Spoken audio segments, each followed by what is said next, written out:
Hey there, motorcycle enthusiasts. Big news from the iconic Italian brand MV Agusta. They've just revealed some ambitious plans to expand the global footprint. The company is aiming to significantly ramp up production and open new stores worldwide, making their high-performance bikes more accessible than ever. MV Agusta is known for their premium motorcycles, and this expansion is a clear signal that they're looking to capture a bigger share of the global market. The plan includes boosting production volumes to meet growing demand and establishing new retail locations in key markets across Europe, Asia, and beyond. This move not only reflects MV Agusta's confidence in their brand but also their commitment to delivering top-quality motorcycles to riders around the world. It's an exciting time for the company and its fans, so keep an eye out for these new developments. MV Agusta is making major moves to expand its global presence. The Italian motorcycle icon has just announced plans to significantly increase production volumes while opening new stores worldwide. This bold strategy is part of MV Agusta's ambition to bring their premium, high-performance bikes to a broader audience, reaching key markets across Europe, Asia, and beyond. This expansion reflects the company's commitment to meeting growing demand and solidifying its position as a leader in the motorcycle industry. With more production and new stores on the horizon, MV Agusta is gearing up for a new chapter in its storied history. Keep an eye out as this legendary brand brings its machines to more riders around the globe.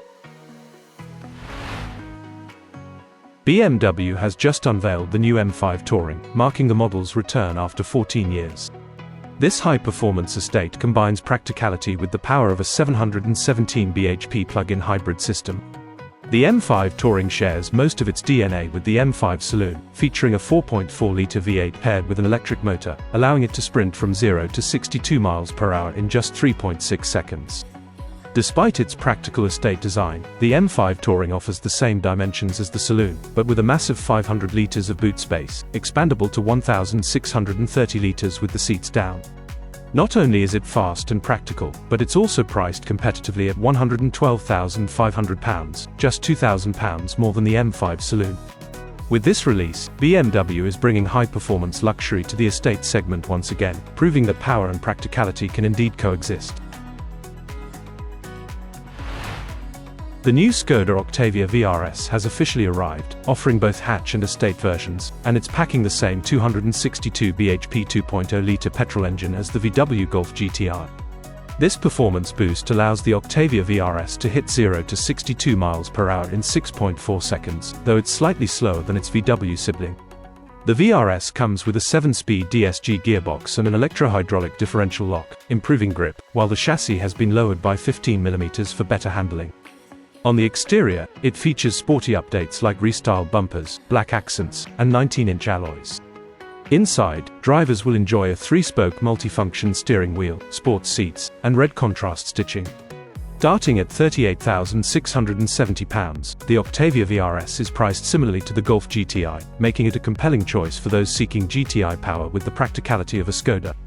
However, with no diesel VRS model expected, Skoda has also introduced a new 148 bhp diesel Sportline variant for those looking for a more economical option.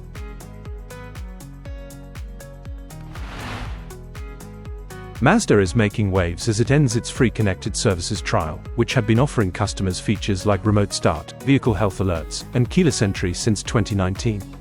Starting soon, owners will have to pay a $10 monthly fee to keep these services active. This shift hasn't gone unnoticed, with some customers expressing frustration on social media. Mazda's move isn't unique, it's part of a growing trend in the auto industry where manufacturers are placing more features behind subscription paywalls. Other brands like BMW, Toyota, and Mercedes are also following this path, charging recurring fees for services that were once included with the purchase of the vehicle. This change reflects a new era where car ownership involves ongoing subscriptions for functionalities that were previously standard. As automakers continue to integrate more software into vehicles, the industry is shifting toward a model that prioritizes long-term revenue over one-time purchases. Whether this will become the new norm remains to be seen, but it's clear that the car industry is evolving in a significant way.